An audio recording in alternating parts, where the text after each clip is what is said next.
because if I don't do it now, I will forget. So now, I am delighted to introduce to you Philip Paris. He is the author of the book The Last Witch of Scotland. This book was launched in hardback, ebook, and on Audible, which was narrated beautifully by Samara McLaren and Stephen Cree in May 2023. The Edinburgh branch of Blackwell's Books named it as their choice for Scottish Book of the Year, which I actually agree with because I really enjoyed the book. The paperback version will be released on Thursday, the 29th of February through various outlets. And as always, please try and support your local bookshop where you can. So feel free to pop any questions for Philip or for Roz in our chat box, and our lovely assistants, Meg and Cassidy, will put them to Phil at the end of the talk. We will then open the floor up for live questions. So without further ado, I am going to hand over to Philip for this afternoon's book chat. Philip, welcome. Thank you very much, Lorna, and thank you very much for the invite to speak. It's great to be here, and hello, everybody. Hello. During the 16th, 17th, and 18th centuries, the enemies of God were sought throughout Europe at every level of society. Men and women, rich and poor, young and old. People watched out for signs of witchcraft amongst their friends, family, and neighbours, and an accusation of witchcraft spread fear faster than an outbreak of smallpox. In Scotland, the Kirk was particularly diligent. The Bible was clear, thou shalt not suffer a witch to live. And in 1563, the Witchcraft Act became law, making witchcraft a criminal offence. So you could be a capital offence, so you could be executed for it. To understand what was happening in Scotland, you've got to look beyond the borders. And so we need to use a little bit of imagination, and I've got to make sure I don't disappear off the monitor here. But if we look here on this side, we've got the continent, and on this side, we've got Scotland. So we're going to go to the continent, the 15th century. And during that period, many authorities, when they were interrogating people for heresy, began to convince themselves that there were secret sects getting together to worship the devil. And when you interrogate people under torture, perhaps it's not surprising that you actually begin to hear the evidence that you want to hear. And so these attitudes hardened over time, that there were these groups of people getting together to worship the devil.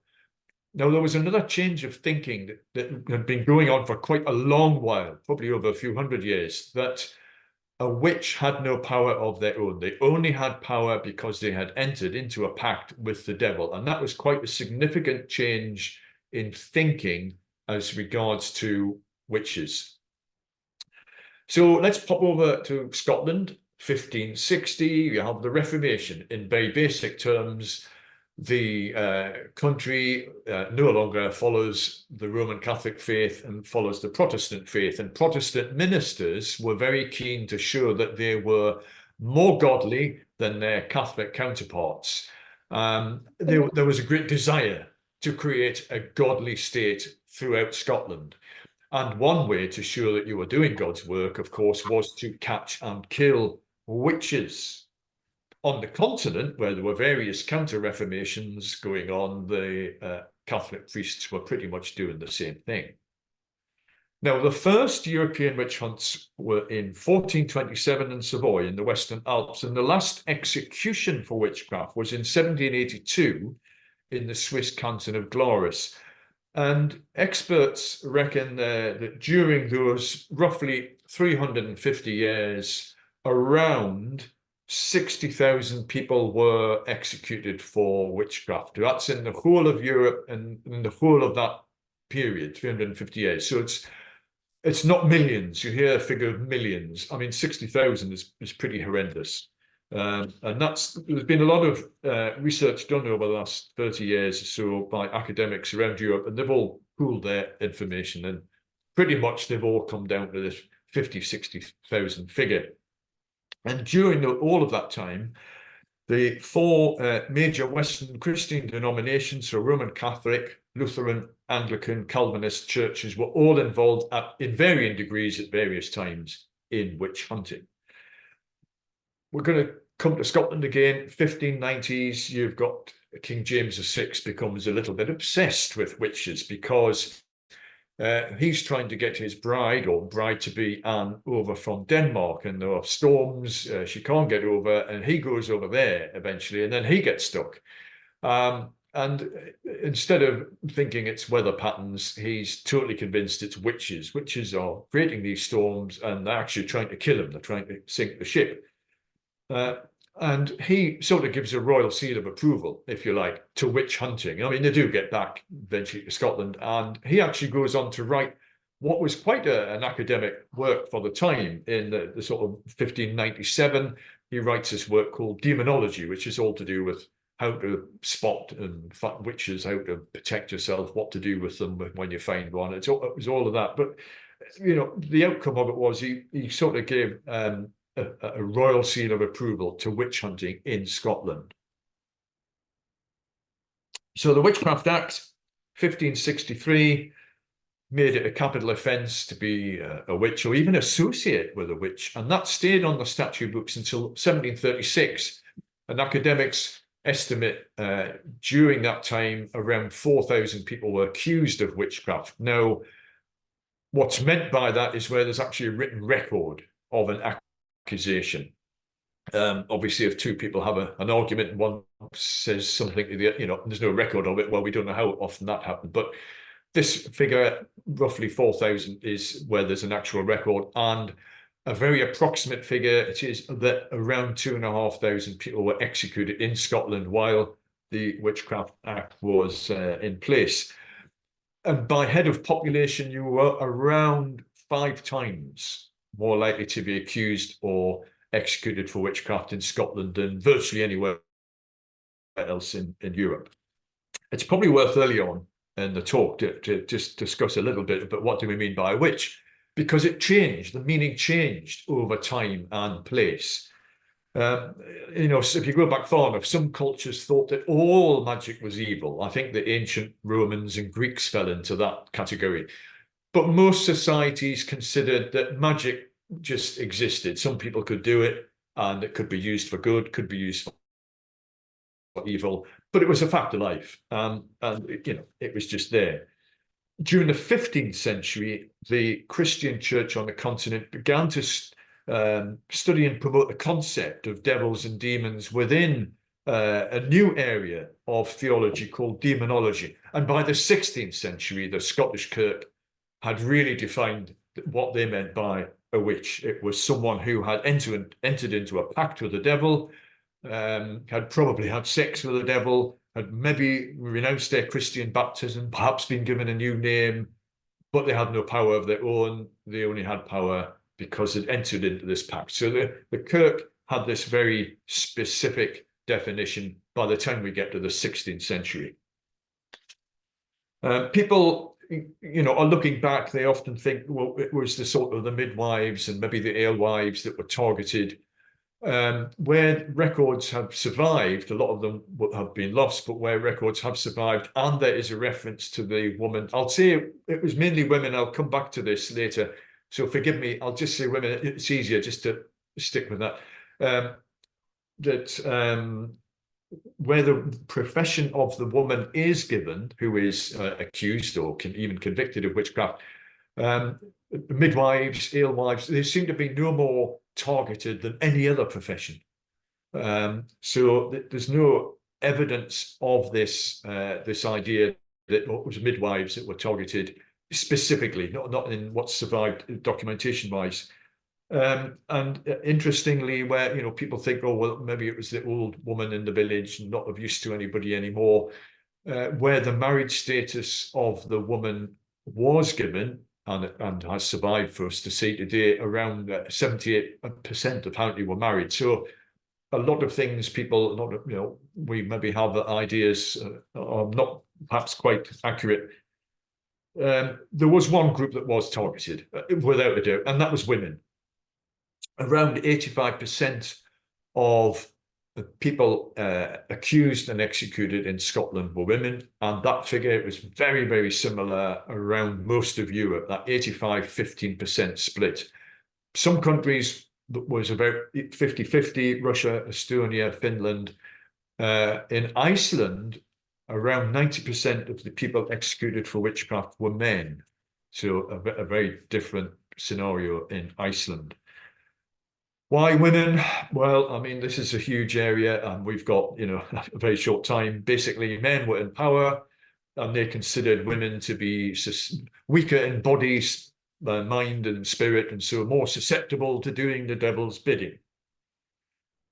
There's no evidence that we can see, I think, that they were secret pagan worshippers. They were almost certainly, people accused would have been Christians. They would have been attending the kirk on a Sunday and trying to probably live their lives to the high moral standards set by the kirk of the time. Women were often accused by other women. That's quite an interesting point. You know, we have to remember, you know, the devil was real and witches were real and they were out to get you. And the most common reason for a rumor of witchcraft to start spreading in the community was for no other reason than an argument. So if two men have an argument and a few days later, one man's cow doesn't give any milk, he would automatically think, my cow has been bewitched. And he'd be thinking, well, I had that argument a couple of days ago. That's too much of a coincidence. There was a very much of a mindset, you know, so whether in fact it was a man with a dried up cow or James VI, you know, with his storms, you know, it's not weather patterns, it's witches. It's witches. And there was another mindset we just have to appreciate, is that if something bad happened, it was always somebody else's fault. I mean, basically, almost if you fell off a ladder, I think it was somebody else's fault. So there was that mindset there that we have to appreciate, I think, to try and understand a little of what was going on. But none of this is black and white. You know, it's all areas of grey, and it's areas of grey because it's about people, and that, you know, that's life. And someone could have a reputation in the village for being a witch for decades, and no one does anything about it. They might not want to upset her, but you know, nobody does anything, and it may not be until there's a specific incident that brings her to the attention of the authorities, and then suddenly, oh well, of course she was a known witch, and it all blows up. So rumors are circulating in the community that there might be a witch. And they are going to reach the ears of the minister and the kirk elders. It's almost certain that the person would be brought in front of a kirk session. Pretty scary thing, actually. But it might not go any further than that. You know, the minister would listen to what people have to say, and he might just dismiss it. It didn't mean that there was automatically going to be a big court case and an execution. He might just tell folk to get back to work, or he might give them a small fine. However, if the minister did think that the person might be a witch, they had the authority of kirk elders. Sometimes it was the borough bailies. Normally it was the kirk elders. They would hold the person against their will. And normally they would subject them to a thing called watching. And watching was a crude but highly effective form of sleep deprivation. And in basic terms, what would happen is that working in pairs, the kirk elders would just keep the person awake, you know, day and night, day and night. And it doesn't take long. If you literally cannot get a minute's sleep, you just start hallucinating, and you generally just agree to whatever's being said. Most of the evidence in the Scottish witchcraft trials, normally it was the initial evidence was gathered by the kirk and the kirk, you know, the minister, the kirk elders. So they would be holding that person, subjecting them to watching and sleep deprivation, and getting confessions from that. There were 4 areas regarded generally as being proof. Now, big quote marks again here. Proof. One was to have a bad reputation. It was actually very dangerous for a woman to be thought to be quarrelsome. Another was a confession. I mean, someone could be executed on the strength of their own confession obtained under torture, even if they recanted it in the court case. And there would be a court case. There would be a proper, there was a legal process and procedures that would be followed through. To be accused by another witch. Now, this was a very dangerous thing. And whenever I say witch, in my mind, I've got crook dogs, innocent folk. But to be accused by another witch, and what would happen? You've got the woman being tortured or deprived sleep, and the authorities would be totally convinced that there couldn't just be one witch in the parish. There had to be more. Couldn't just be one. So they would constantly be saying, now, when you met the devil, who else was there? Go on, give us the names. Who else was there? And the woman would eventually, generally, just start to name people. And she would often name other women because she knew other women. On the strength of that, a woman could be brought in and she could be tortured and she would name other people. And it could spiral. You get these big numbers of people being sucked into these witchcraft accusations. So that was, I said 4 areas. So bad reputation, a confession, to be accused by another witch. The devil's mark. Often the authorities didn't even bother with this because they reckoned they had enough evidence to convict someone, or at least to hand it on to another court authority. The devil's mark, it is a hideous example of sexual abuse. There were men who, in England, they were called witch prickers, in Scotland, witch brothers, and they would be brought in. They were meant to be experts in finding witches, identifying witches, and the woman would be stripped, body hair would be shaved, and the witch brother would be looking for a blemish or mark, could be a mole, could be anything. It's where, when the person had entered into the pact with the devil, excuse me, the devil was meant to have kissed her, and this was this blemish was left where he had kissed her. It may be there wasn't a mark, but there was what they would call an insensitive spot, and this is where the witch brother used his 3-inch needle on a wooden bodkin, and he'd be sticking that in the person, trying to find an insensitive spot where she didn't cry out and it didn't bleed. And this was another indication of somewhere the devil had kissed. And these men, they were generally paid per witch, and they were paid vast amounts of money.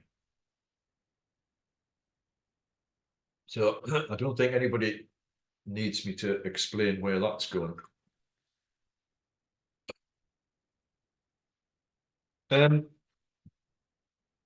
Yeah, I just want to, here's another myth that crops up, the swimming test. I just want to explain this one because it does come up quite a bit when I'm going around giving talks.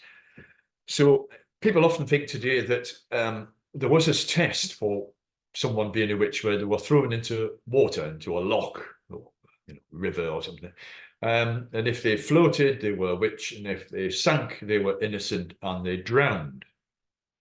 Now, that's not quite correct, because people in the 17th century, they had different beliefs, but they weren't actually stupid. They were as intelligent as we are. So if the people were, innocent people were drowning, you're basically, you're killing innocent people, which would be a terrible thing to do. So when the person was thrown into the water, they would have a rope tied around them, just generally a rope around their waist, and they'd be pulled out. Whether they floated or something, they'd be pulled back. So if they sank, I mean, maybe sometimes accidents happened, but the idea was they would be pulled out and they're innocent, off you go home. The thinking behind all of this was that water was considered to be a pure substance. So think of wishing wells and rivers where magical things happen. And the witch, having denounced her Christian baptism, was evil, and the water would repel the witch because that was pure and she was evil, and it would not let him enter the water. And if they were innocent, they generally sank. That was what was the thinking behind this, the swimming test. But it was very, very rarely used. It seems to have been used around the sort of in the 1590s in Scotland, but then there doesn't appear to be any evidence of it being used since then that I know of. So people know of it, but it really, in Scotland, it wasn't really something that was used. There were several different types of court, and more than one would be used in a case of witchcraft. Generally, as I was saying, the Kirk session, if you consider that a court, they would, the Kirk ministers, that they would be gathering the evidence initially, and once they've got a confession from someone, they would pass that on to a secular authority for a criminal court case, because obviously the Kirk had no authority to try someone in that sense. The time between the initial accusation and the trial, could be many, many months, and people did die in prison. The conditions were horrendous. At other times, it could be quite quick, but the court case itself would be very quick. That would just be probably a couple of hours. There would almost certainly be a prosecutor, very rarely a defense. If the woman had an influential male relative or someone that would stand up for her, that was useful. If she was very wealthy, she might be able to employ a lawyer who would probably have to come from somewhere like Edinburgh. And not all lawyers wanted to take on witchcraft cases because it could go against them professionally afterwards. The jury or the assize would consist of 15 men. In England, it would be 12. In Scotland, it was 15, and there'd be a sheriff deputy who was overall in charge, and a clerk of the court who would be the person with legal experience. Charges would be read out. The woman would be asked to plead innocent or guilty, but beyond that, normally in a court of law in Scotland in the early 18th century, which is the bit that I'm going to come on to with Janet Horn, women were not allowed to speak. So regardless of the accusation, forget witchcraft, it was generally the norm that a woman would not be allowed to speak in the court. I mean, you might think they had no chance, really, but they weren't always found guilty. They could be acquitted. That did happen, not often, but it could happen. And then they would very often sue the person who had made the original accusation. They could be found guilty and not executed. Now, that was rare, but it could happen. They could be punished in another way. They might be fined or excommunicated. They could be banished. They could be put to the horn to be made an outlaw. So there were, like I say, none of this, it's not all black and white. You can't say, if this happened, then that would happen, because, as I say, it's all about people. This is a thing I mentioned this the other week in a talk. It is quite interesting. It's not something I normally bring up, but say you've got, the woman is in prison awaiting her court case, and the husband is basically at home with the children. Now, if she's convicted and executed, the husband carries on, he's lost his wife, but yeah, the state's not going to do anything to him if he's not in any way implicated in witchcraft. If you turn that round, the husband's in prison. And this did happen. The husband's in prison, but the wife is not implicated in witchcraft. She's at home with the children. If he is convicted of witchcraft and executed, the state will take everything off her. She'll be kicked out of the house. She'll be destitute. What sometimes did happen was that the man would commit suicide in the prison. If he thought there's no way he was going to win this case, he's in prison, and for whatever reason, he just thinks, I'm not going to win this case. It's all stacked up against me. And if he's convicted, his wife and children, they're going to really suffer even more because they'll be destitute. And sometimes, a man would commit suicide in prison to help his wife. It's just so many different aspects. It's such a complex subject of contrasts and often confusion. It's always fascinating, but it's very often pretty horrible. The common practice in Scotland to execute someone for witchcraft was that there would be, I think the phrase, and I will do this not injustice, "Wirret at the stake," which is strangled. When you read the descriptions, technically people were garroted. So an executioner would be brought in. the person would be tied to a stake, and there would be a rope put around their neck, a knot tied, a piece of stout timber, and they would be garroted. And it was the dead body that was burnt. So people weren't burnt alive in Scotland for witchcraft. It was the dead body that was burnt. It was burnt to ash because the authorities didn't want there to be a grave. They didn't want there to be a physical body that could come back and haunt the jury or anyone that was involved in the case. And that's, you don't find gravestones in Scotland for people who were executed for witchcraft. In England, witchcraft was considered a felony, and in England, if someone was convicted, they would be hanged, because that's how they executed felons. They were hanged, and the body, I guess, just buried in unconsecrated ground. They weren't into burning bodies in England. It just wasn't part of their mindset at all. And that was why, you think of Salem, Massachusetts, 1692, I think it was, the famous witchcraft trials there. And a lot of people were executed, but they were hanged because they were following the English law that went out with the settlers out to America. It was extremely expensive for an authority to try and execute someone for witchcraft. And the bill, if you want, would be picked up by the town authority, and they did it because they truly believed they were doing God's work. They were killing evil, but it was a very expensive thing to do. What brought it all to an end? The legal profession in Scotland increasingly felt in a court of law, it was not plausible that someone could be convicted of witchcraft. You could prove it in any legal sense. The Age of Enlightenment had been beckoning forever, for a long time. People were looking to science, and the legal profession just began to feel, no, that this is just not correct. There was a backlash against using confessions obtained under torture, and so that's what that evidence went.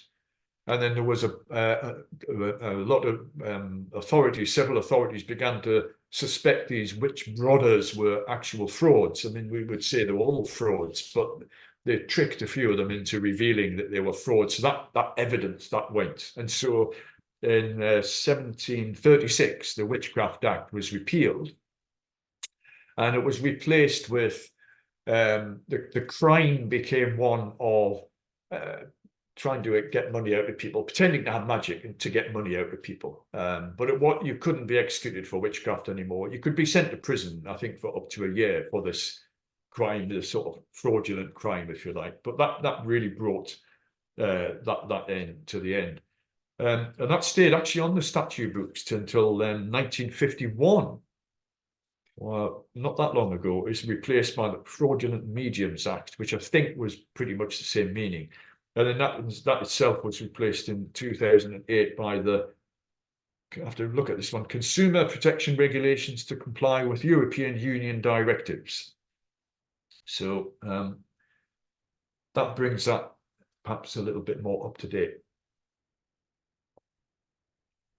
Now, why did I get involved in all of this? I want to talk to you a bit about Janet Horn now, Janet Horn, the daughter, and why I'm sitting here now talking to you. As I get older, the thing that excites me the most as a writer is to find an important event in history that does not appear to have been written about before in the form of a novel. But the writer and the story have to get together at the correct time. So I'd known about the Janet Horn case for donkey's years, but I was busy writing other books, other projects, and so it was in my back of my mind. But you have to meet it at the time that's right. And then several years ago, I was looking, well, what am I going to work on? I was thinking about this story more and more. A very famous story, Janet Horn. Being the last person in Britain to be executed for witchcraft. And I just became, the more I read about it, the more I researched, the more I became hooked on the story. So in 1727, Janet and her daughter. We don't know the daughter's name. I call her Ayla, and I'll just call her Ayla for simplicity's sake. And they were living in Loth, which is about 20 miles north of Dornoch in the Highlands. Ayla supposedly had an affliction or a deformity of her hands and feet. And one of the rumours was that Janet had turned her into a pony to more easily ride around and do the devil's work. And the devil himself had shod her feet, hence these deformities that were clearly, visible to anyone. Janet was thought to have had dementia. As with a lot of these stories that have come down over the centuries, we don't know how accurate they are. However, we do know they were arrested. They were tried at a court in Dornoch. It's almost certain that court didn't have the authority to hear such a serious case. Janet is said to have been asked to say the Lord's Prayer. Now, this would have been a common test for a witch in the court. It was believed that a witch could not speak the words of the Lord's Prayer. And Janet was asked to do it, and with her dementia, she gets it wrong, and of course that also goes against them. They were both convicted and sentenced to be executed the next day. Ayla actually escaped from the Dornoch toll booth that night, and that was a very, very rare thing to happen. Certainly in a case of witchcraft, because a jailer would not have wanted people to think he had helped a witch to escape. Well, however, she escapes. There's a very credible account that her son, as an adult, was seen in Sutherland. So, I mean, decades later. Janet, of course, did not and was executed the next day. There's a stone in Dornoch. It's become quite famous. It's become almost a bit of a shrine. It marks the site of the execution. So it's not in any way a sort of headstone or anything. It just marks the site of the execution. And with the huge interest there's been in recent years in the witchcraft trials, this has become a bit of a shrine, because there are so few things in Scotland where there's something survived to mark an event like that. In truth, we really don't know much about Janet and Ayla as individuals. To write The Last Witch of Scotland, you've probably seen it. To write this, I've had to imagine their lives, but we can make a number of fair assumptions about the background to their lives, if I put it that way. I mean, we know where and when they lived. So you can find out what crops would have been grown, what they would have eaten, how they would have cooked it, what they would have worn, the type of house they would have lived in, the attitudes of the time. So there's a lot of the background to their lives that one can hopefully make quite authentic. But I think in a way, whether Janet and Ayla, they had a horse called Abel, or they sold ale at the Dornoch market, as they do in the book. That's what's in the story. It doesn't really matter, because their story represents something much more important than the details of their daily lives. It's a fight against injustice where those in power are so often biased against the victim. And that's a big essence of the book. This fight against injustice handed out as justice. That's a big element of what I've tried to get over. I wanted to give Janet and Ayla a voice. A lot of all we know about the people executed, often it's just the name, place of execution, and the date. Sometimes we don't even get the name. We just get a known witch with a place and a date. And sometimes you just get that, but you get the name of the 15 men on the jury, because obviously they're very important. So I wanted to try and give them a voice, and try and give the other innocent people who were all executed for witchcraft, to try and give them a voice.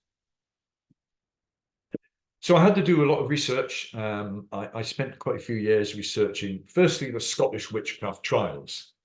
I would say be slightly wary of things, everything on the internet that you read.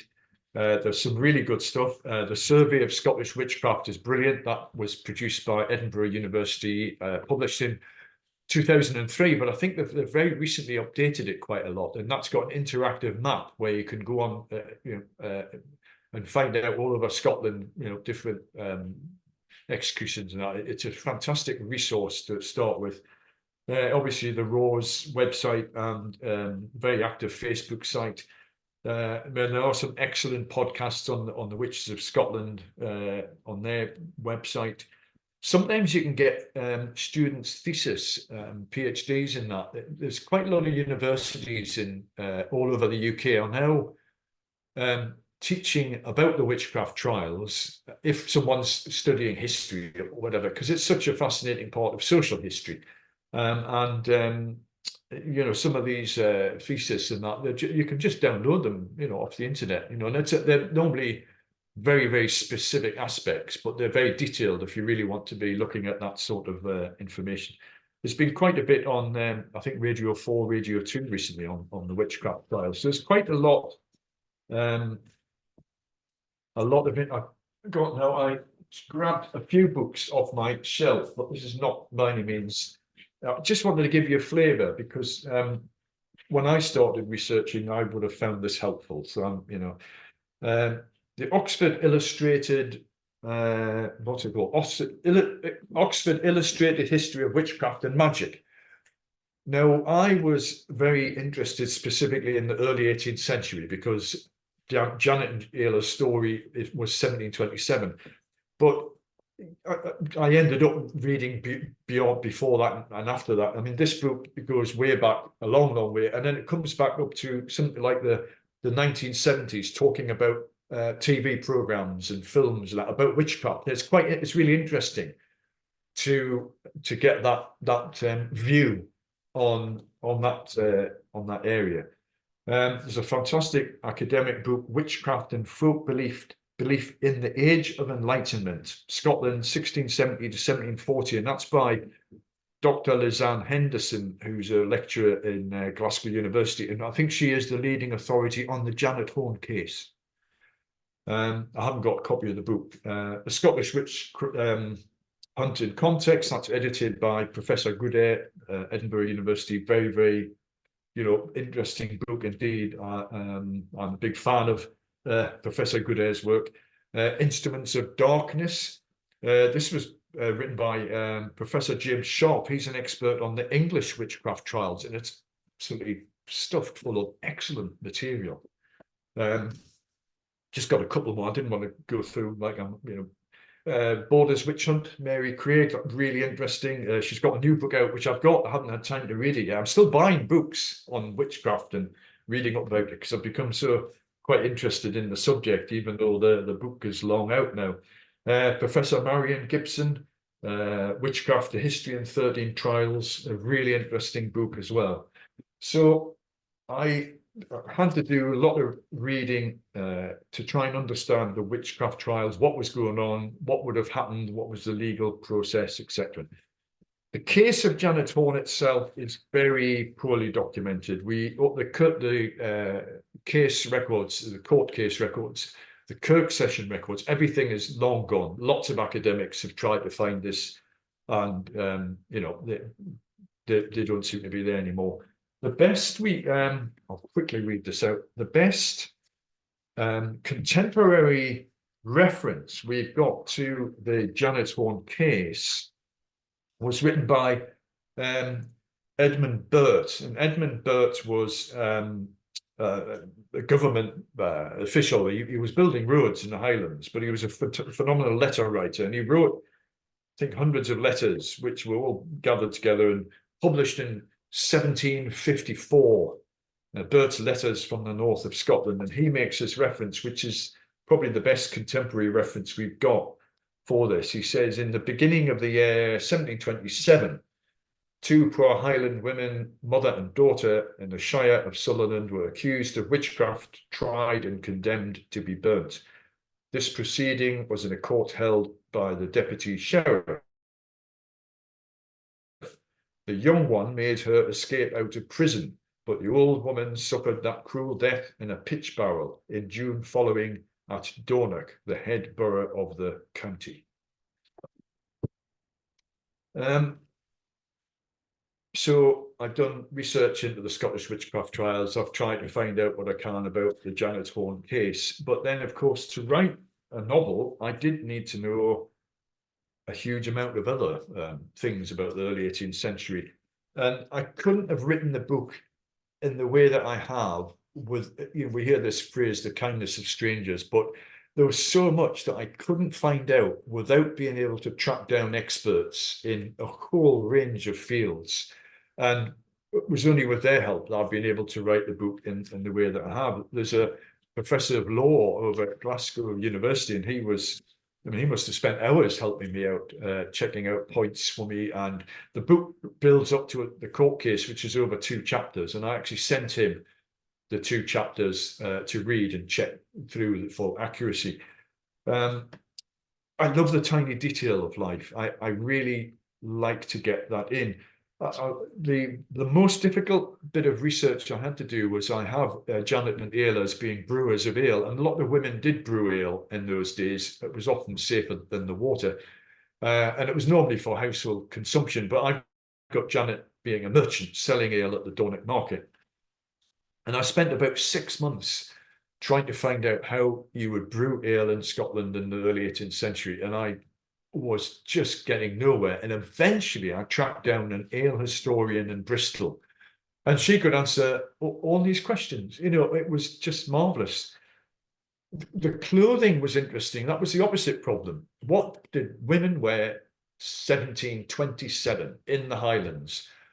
I could find lots and lots and lots of information on the internet, and an awful lot of it contradicted each other. I had no idea. In the end, I hadn't a clue. I didn't know what they wore.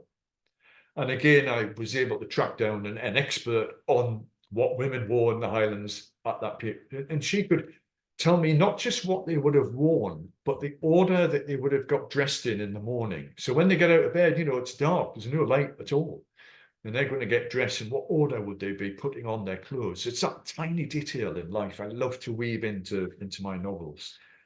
I have Janet and Ayla keeping a Highland cow. A lot of people did, keep a cow for milk and that. And a breeder of Highland cattle on Lewis was really helpful to me on the background of that.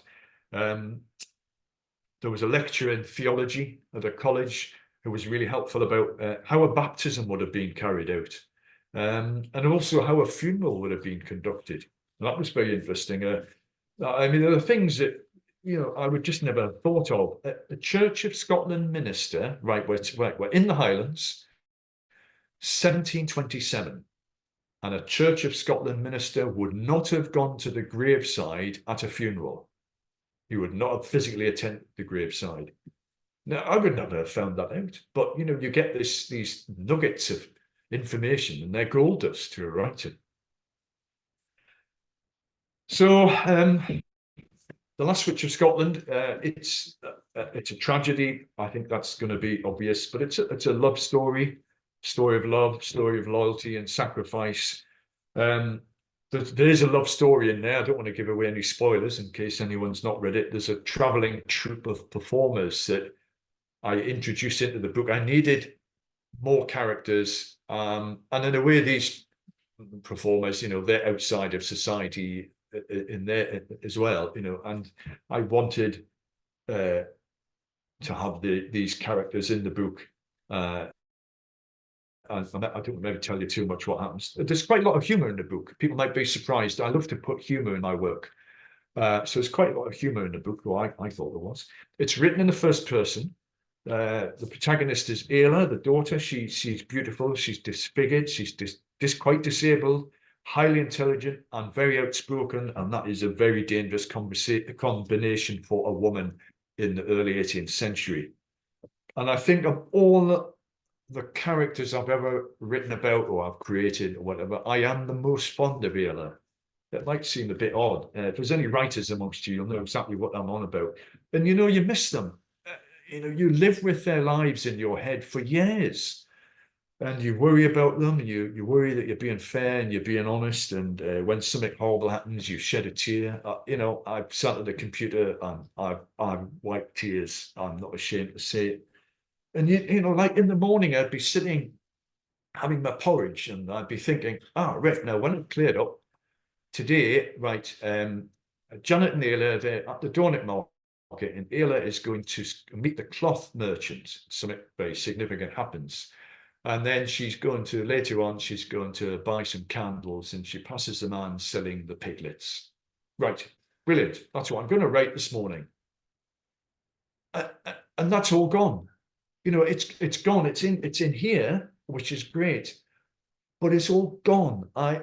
You know, once that manuscript goes off, you know, it's gone. You miss it. It's a really strange feeling. Someone the other week actually asked me after the talk, and they said, "Oh, did I?" It's funny when people ask things. Sometimes questions you never really thought of. But did I find it difficult to write a novel where the protagonist is a female?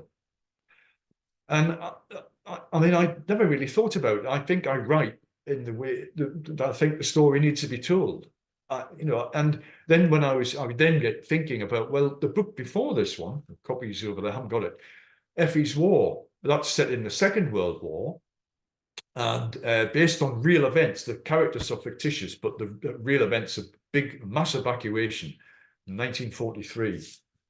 All to do with secret preparations for the D-Day landing. So that was a great story that had novel written all over it, and I wrote this.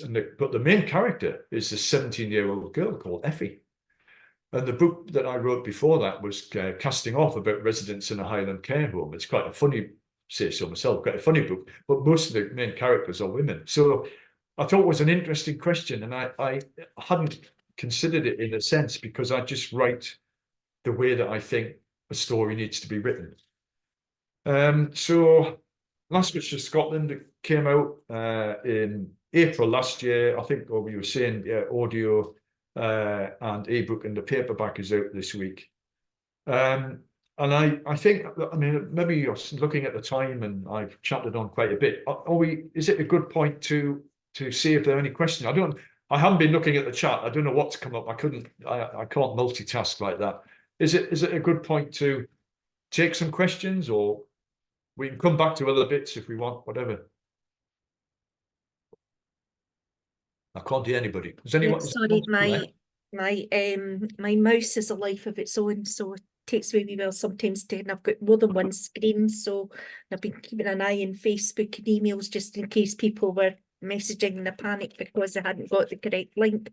Yeah, that was absolutely that was fantastic. And it's for me, like being someone who's done a lot of research myself, I always love hearing someone else's take about you know, the research and the things that they found out, because it's different across Scotland.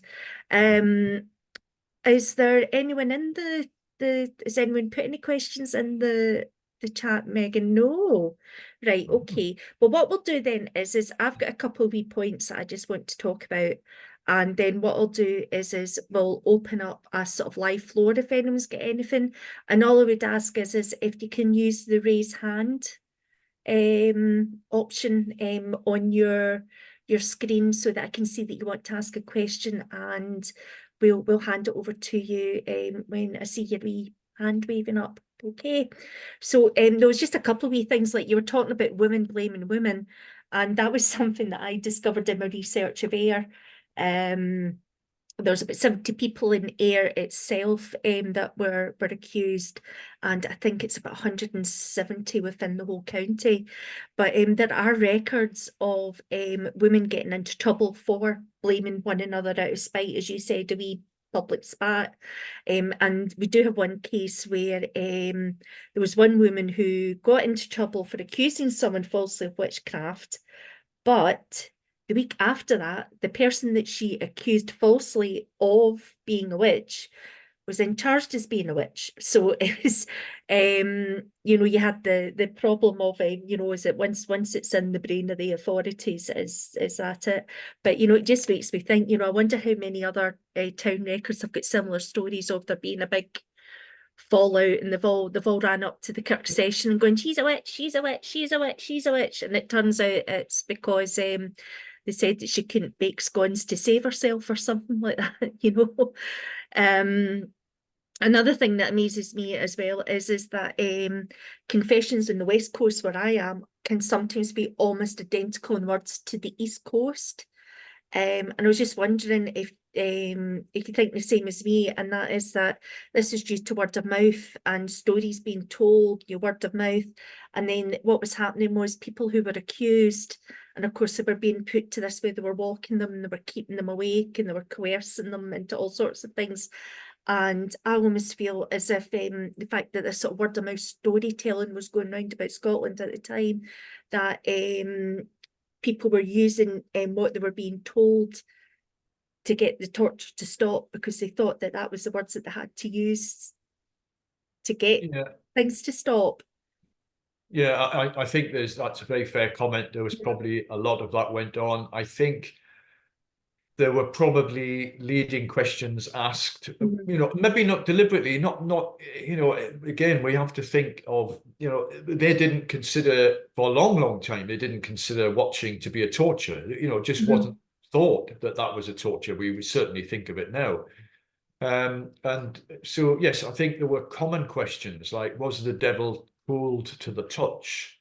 You know, so you've got common questions. So you get common answers. Oh, yes, he was cool. Yes, he was cool. You know, because people were, maybe just almost saying what they thought the people wanted to hear, just so they could not be tortured anymore.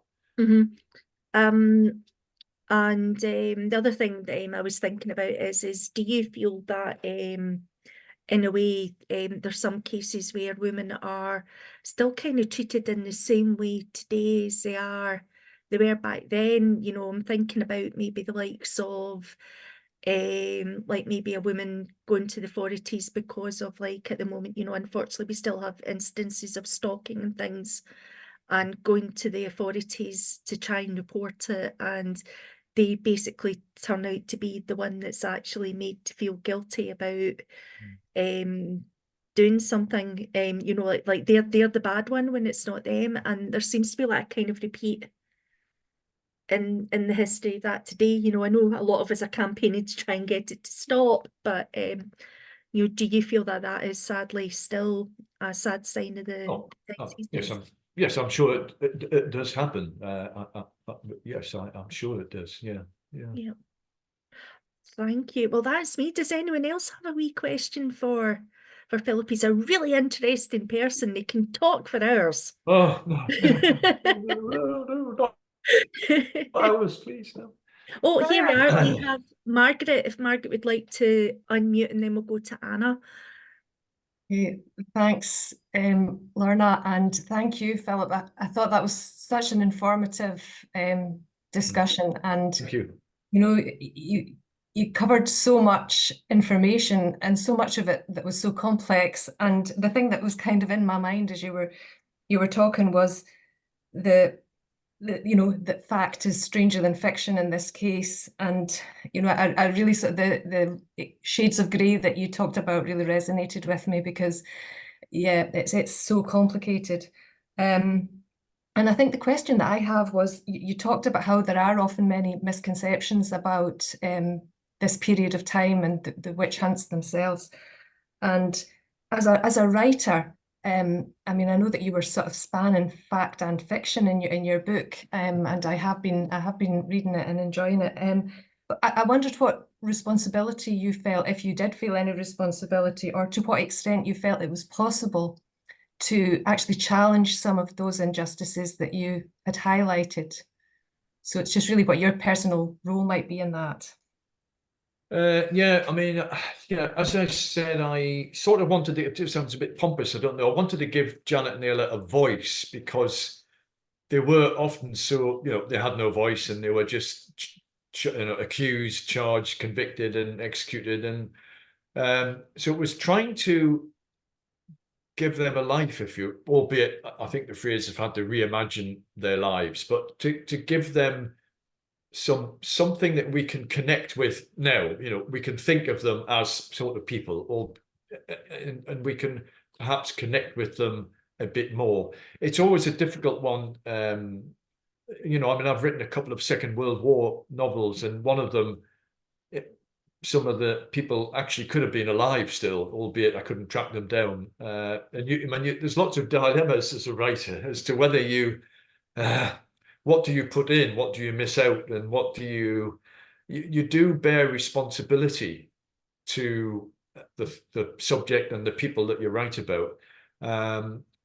You know, and there's various arguments. You know, if you're talking about something 300 or 400 years ago, is that less of a responsibility? You know, it's quite a big issue that I think a lot of writers, if you're writing historical fiction, or almost any fiction, you know, if you're contemporary fiction, maybe more so, you know, you have a responsibility and a duty to, I think, try and tell the story as honestly as you can and sensitively as you can. I'm not sure I've answered your question. Sorry, I've rambled on a bit, and I think I've almost lost the I think I've lost the plot of what the question was. Yeah, sorry, it wasn't a very clear question, but yeah, that really does. Thank you. It's just that my level of concentration is gone, I think. Yeah. Does that actually answer more? Or did you want to come back with did you want me to clarify any point? No, that's really addressed the question I had. Thank you. Thank you very much. Thanks, Margaret. Anna, you had your hand up next. Do you want to unmute yourself? Oh, there we are. I thought you'd frozen. Well, my question is very similar to Margaret's. I'm interested in this idea of do you write because you want to right a wrong or not? But I was very affected by the way that you feel about your characters and what you put into them, and when you're writing, yes, you can be in tears, and this is maybe a bit cheeky, but would you mind reading a couple of short sentences from yeah. The book? Right. Right. Shall I do the reading first? I don't know which way around. Where's the? Let me have a think. Let me have a think. Where am I going to read? I'm going to. Oh, well, I'll tell you what. Yes, I'll read you. Now, this is. Have you read the book, Anna? I'm reading it. I'm reading it. Oh, you're reading it. Okay. Right. This is. Not quite got the right glasses on. Right. This is a scene where. So the minister. This might partly actually answer a question. There were two ministers in real life that would have been involved in this, and I've got their real names, but I made up ministers. I've got a temporary minister that comes into Loth, into the local parish. So he's a made up fictitious minister, because in many ways he's not a very nice person, it has to be said. But you in a way you can't just say that about him, because he embodies the beliefs of the time, you know. So you have a minister, and anyway, so Janet and Ayla, where they lived in Loth, the kirk that they would have gone to in real life is about 6 miles further north in Lothmoor. So I've been up there and tramped around. It's really interesting. There is an old church there. It's actually all bricked up, but it's not the one that would have been there in 1727. That's gone. But you can see the foundations of where that church would have been. So I've, you know, stood in that area, and that would have been the kirk that in real life Janet would have gone to. 6 miles would have been nothing to have walked up to that. And so this story is the very first Sunday service when this temporary minister turns up, and Janet and Ayla, they're in the kirk, desperately trying not to laugh because something has actually happened. And the reason I made up this minister, because because of all the things he says and does, I didn't want to attribute that to a person who had actually lived. I felt there was a responsibility there that I couldn't make out that this, you know, so he's just this fictitious guy who comes in for a short while. Right, so this is Ayla, because as I say, it's written in the first person, and they're trying not to laugh in the service. It's just about to start. This torment continued for many agonizing minutes, as lining out was tedious beyond belief. But any humour in the situation died when the temporary minister walked into view and slowly climbed the stairs. His appearance had a powerful and immediate effect, with many voices simply trailing away.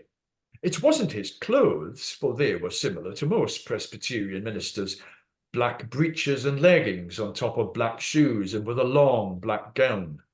The only white items were his cravat and preaching tabs. Nor could you really say it was his physique, even though his extreme thinness was the opposite of what we were used to. Rather, the huge impact came from an aura of hostility, which made me think, although I don't know why, of a reptile. When he stepped into the pulpit, the minister looked down upon us with an expression that seemed angry. There was a rigid format to a Sunday service, and when the psalm was over, we all stood for the first prayer, men removing their bonnets if they hadn't already done so. The prayer normally formed a significant part of the morning, but it was surprisingly brief. As we sat and Reverend McNeill stared upon us, I felt a strange unease creep over me. He gently laid down the Bible in his hand. As expected, he had no papers. Ministers who relied on notes were viewed with suspicion. Evil walks among you. It works beside you in the field. It eats at your table and sleeps in your bed. Look around. Yes, examine closely those sitting nearby, because evil can enter even a house of God. Mother and I glanced at each other. This was not the type of sermon we were used to. Heads turned this way and that, people looking at family, friends and neighbours as if expecting to see someone different to the person who had sat there every Sunday, month after month. I wondered if the minister was leading up to an attack on the Catholic faith, or perhaps those who secretly held Jacobite sympathies. The last Jacobite rising had occurred only 8 years earlier. I couldn't have been more wrong. Witches! There are witches among you. This caused a huge stir, with murmured comments flowing throughout the kirk. It was a sign of how shocked people were that they made any noise at all, as speaking during the service was severely frowned upon. The minister waited patiently before continuing. You think that Reverend MacDonald has had to leave because his sister is sick? I say to you, no. He has gone because it is God's will that I should come here to root out the evil that has been left to spread like the pox. Remember the words of Peter. Be sober, be vigilant, because your adversary, the devil, as a roaring lion, walketh about, seeking whom he may devour. It's the frustrated actor in me, Anne, I'm sorry. I've never been on stage. Sorry, I don't know. Does that answer your Yes, your yes, request? yes, it does. It does. I see what you mean about the emotional part of, you know, building a character and endowing that character with so much, and kind of being very reluctant to let the character go. Yeah. But yes, that was fabulous. Thank you. And it's how we judge people from all that time ago. You know, we have our today's values, and you know, but yeah. But thank you very much. Thank you for allowing me to yes, do my little talk. Reading. Thank you. Thank you. Megan, sorry, Anna, have you got any other questions or not? Just put a mute on. Megan, did you have some questions for Philip? Yeah, just wanted to ask, obviously Ayla is disabled, as a disabled, I've been told, outspoken woman myself. Were we more of a target back then to be accused because we were different? I think anyone that could be seen to be outside of what was, perceived to be, well, whatever. Yeah, I think it could be anybody. I think anybody that could. I mean, the story that went around that Janet had turned Ayla into a pony to ride around and do evil, and the devil himself had shod her feet. I mean, we look back now and we want to weep, really, but they were the beliefs of the time. Yeah, I guess I try to be, based on the knowledge that's come down, as I say, over the centuries, and we don't really know. There's not documentary evidence. These are the stories that have come down, and so I've had to work with them and try to, build a story around that, as I think would have been happening at the time.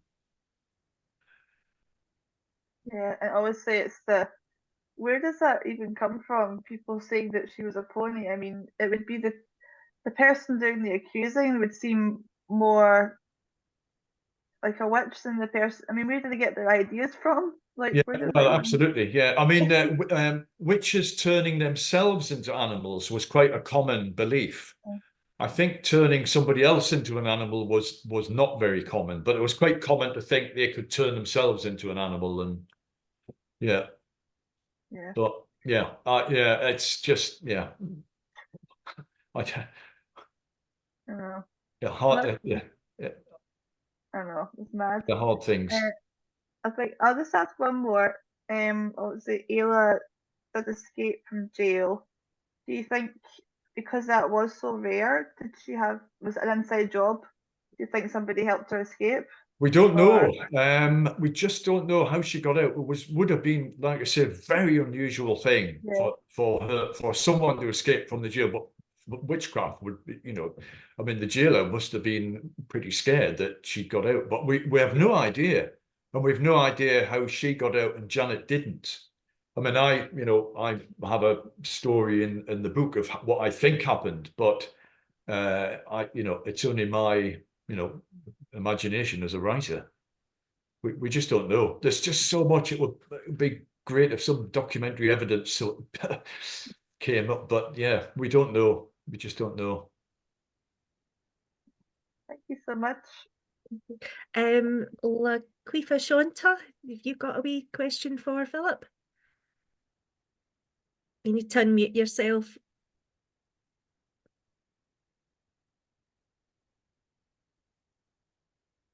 They've gone. Look, I just don't think. There she is. Hello. Oh, I couldn't scroll back fast enough.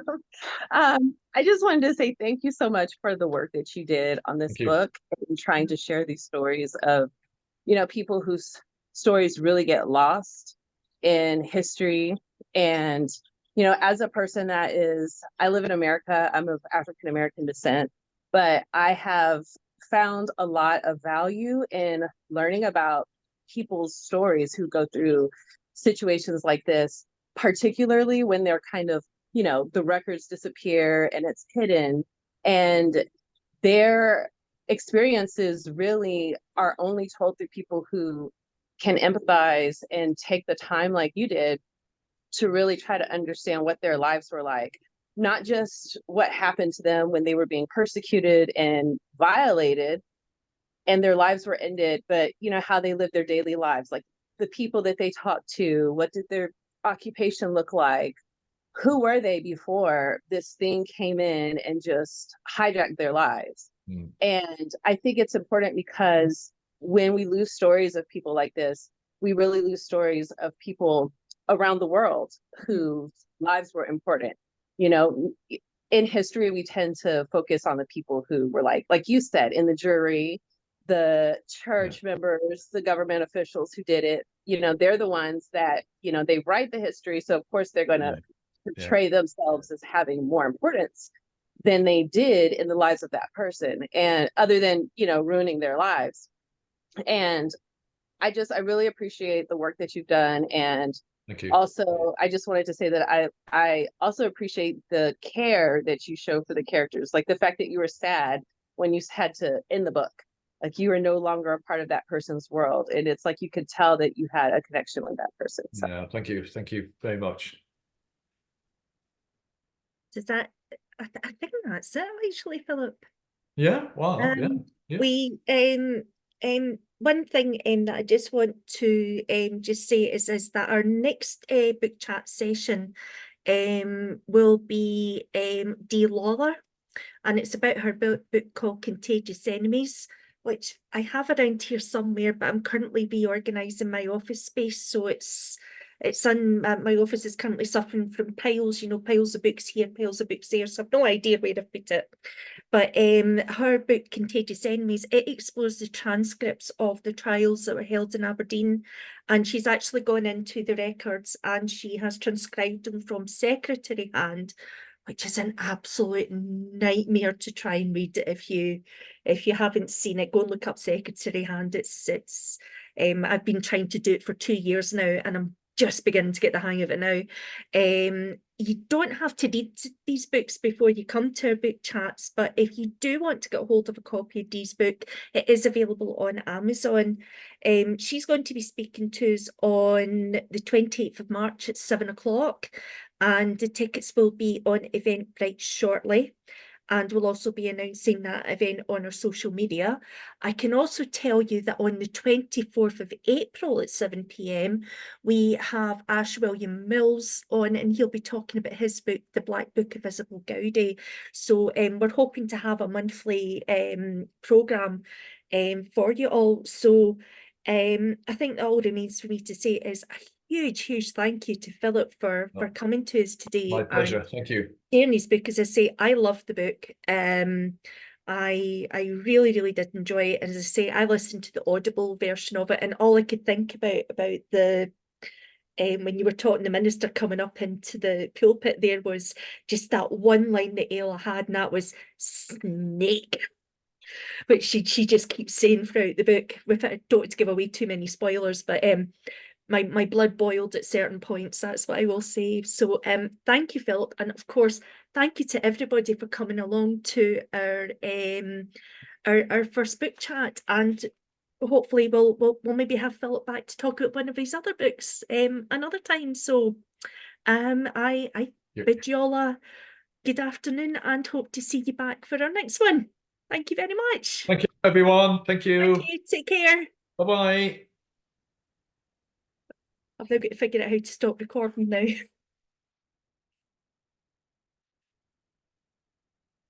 I think that's it.